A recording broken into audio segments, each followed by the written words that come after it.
Lovers walk.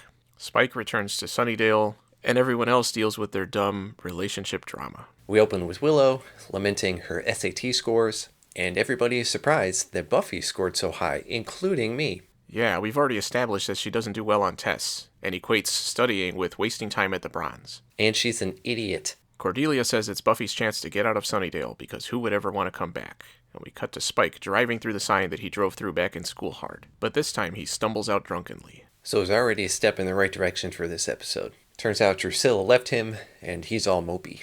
Xander tries to get Cordelia to agree to go to a bowling double date with Oz and Willow, and is surprised and flattered to see pictures of himself in her locker.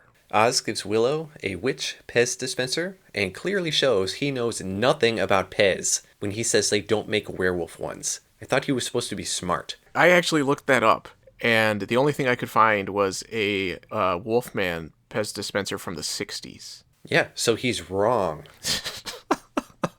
Technically, I guess. But at the time, it probably would have been hard to find one. If he was just looking in the stores, he wasn't going to find a werewolf Pez dispenser. Plus, it looked like it was from Australia, so... Stop trying to justify, you freaking Pez lover. Hey, there are rare times that the show gets something right. Willow says she doesn't have anything to give him back, but he makes it clear that sex will do. I don't have anything to give you. Yeah, you do. Giles expresses his incredulity with Buffy's test scores with the first noise that he makes in the scene. Buffy, this is remarkable. And he tells Buffy that he is going on a retreat. He says that she could have a good future and let Faith do all the vampire stuff. If she breaks her contract and gets a role in a better show. Willow and Xander are worried that their double date will reveal their sordid love affair while practically groping each other right out in the open during school. They think a bowling double date is a bad idea because these characters are stupid and can't control themselves in even the most mundane of situations. Too many balls.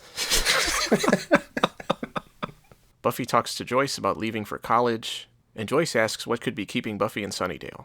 Cut to Angel, who is being spied on by drunk Spike. How close was Spike to Angel? Because he was talking really loud. Did Angel not notice him? Yeah, I thought he was going to pop out and be like, hey, quit being a weirdo. I'm trying to read this good book. And Spike passes out and almost gets fried by the sun. I thought that scene was really, really funny. Him stumbling around in the sunlight. He goes to a magic shop to get a curse for Angel. And there is a cool painting on the wall. Yes, I noticed that too. That was the best part of this episode. No, I think him stumbling around from the sunlight was the best part of this episode. Okay. Willow walks in trying to buy the ingredients for an anti-love spell, but she doesn't see Spike, who kills the owner when she leaves. We cut to Mayor Elbrin, who is being told about Spike being back in town, and he tells an aide to take care of it. And he's practicing his golfing skills in the office. It's good to see where our taxes are going. And I continue to enjoy his humor. I don't suppose I could offer your soul, huh? Really help me on the green. I'm just funning. And I liked that they referenced Spike's activity in the previous season, and how they were aware of it. Buffy's telling Angel about college, and he should be pretty smart. Isn't he hundreds of years old? Yeah, but it's already been established that he's not smart. Well, at least he knows how to read. I mean, assuming he was actually reading and not just pretending to read, hoping somebody was watching him. Yeah, well, he spends all his time just hanging out in this boring-ass place. He seems fine mentally now. You'd think he could walk around at least outside, but he doesn't. He tells Buffy that it's a good opportunity for her and she should leave and not wait for contract negotiations for the next season. And she mentions that she hasn't told Joyce about him. She hides her emotional pain and leaves to go cry in a corner somewhere.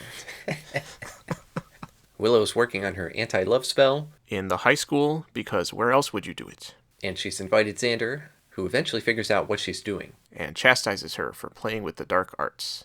And this was the first time that Xander has ever flipped out without looking like an idiot. Unfortunately, they were arguing about this artificial subplot that's been going on for a while. And Spike pops in and knocks Xander out.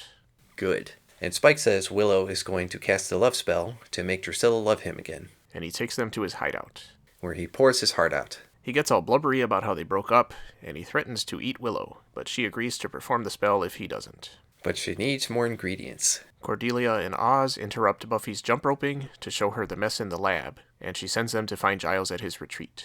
Joyce calls the school library in the middle of the night to talk to Buffy about colleges when Spike shows up. So Joyce knows about Buffy now and what she's doing at night. What about these other characters' parents? Do they ever ask questions? Because they're also always at the school in the middle of the night. Well, dumb kids are usually the result of dumb parents, so I would think probably not. That is very true, and that's pretty deep. Deeper than this show deserves. And it made me laugh a lot that these characters really are so dumb that they never thought to de-invite Spike. Spike is lamenting to Joyce about the Drusilla situation, While she makes him hot chocolate. and Angel comes out of his abandoned church or whatever to see what's going on. I wondered why he picked that moment to go to the house if he's always stayed at that other place. But he's uninvited, so he can't get in anyway. I thought Spike's taunting was awesome.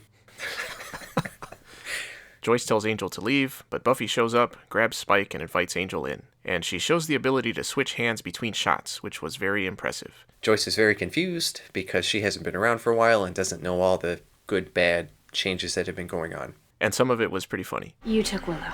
You do me now, you'll never find the little witch. Willow's a witch? And Xander? Him too. Wait, Xander's a witch? And Spike eventually tells Buffy about Willow and Xander being held hostage. And says he will let them go if they don't stop him from getting the ingredients for the spell. Oz and Cordelia are heading to find Giles when Oz smells Willow.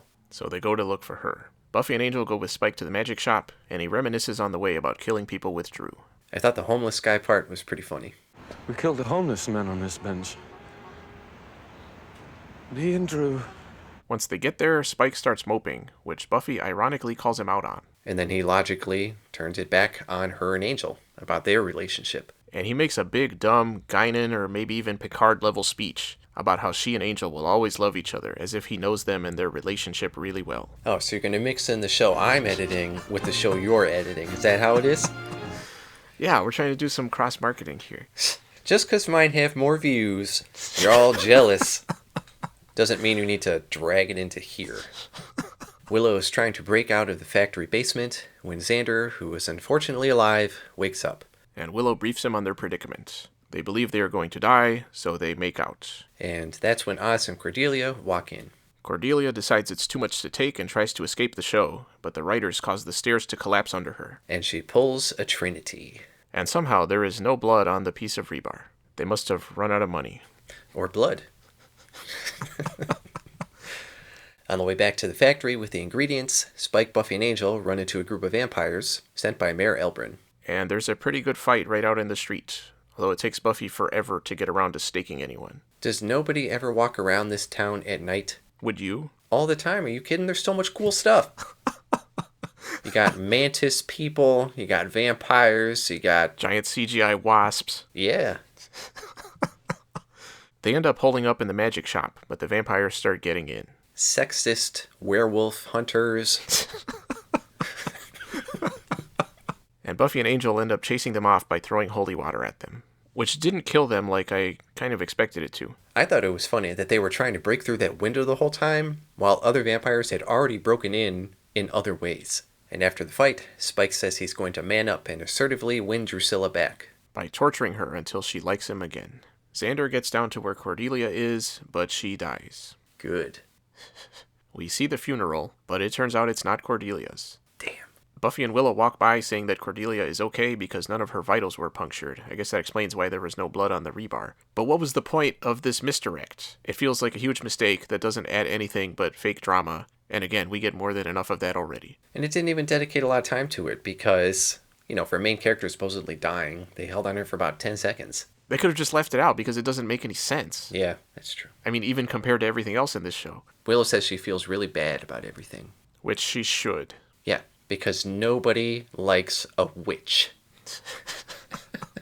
Xander visits Cordelia in the hospital, and she tells him to stay away from her. Buffy goes to talk to Angel and says that she's leaving him. Remember what I said about lots of fake drama?